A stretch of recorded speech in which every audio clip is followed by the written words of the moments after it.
చంద్రబాబు నాయుడు ప్రభుత్వం అందిస్తున్న ఎన్టీఆర్ భరోసా పెన్షన్లు పేదలకు వరంలా నిలుస్తోందని ఎమ్మెల్యే బోనెల విజయచంద్ర పేర్కొన్నారు. పార్వతీపురం మన్యం జిల్లా బలిసిపేట మండలం వంతరాం గ్రామంలో ఎన్టీఆర్ భరోసా పెన్షన్లను ఎమ్మెల్యే బోనెల విజయచంద్ర లబ్ధిదారులకు సోమవారం పంపిణీ చేశారు. అధికారులు, టీడీపీ నాయకులతో కలిసి లబ్ధిదారుల ఇళ్లకు వెళ్లిన ఎమ్మెల్యే పెన్షన్దారులను కలిసి వారి కష్టసుఖాలు అడిగి తెలుసుకున్నారు.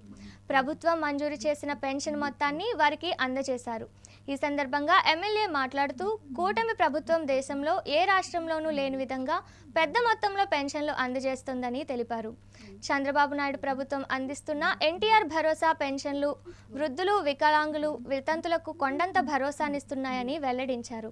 అనంతరం వంతరాం గ్రామ ప్రజలతో మాట్లాడుతూ వేగావతి నది నీరు గ్రామంలోకి రాకుండా అడ్డుకునేందుకు రిటైనింగ్ వాల్ నిర్మాణానికి 60 లక్షల రూపాయలు మంజూరు చేయించామన్నారు.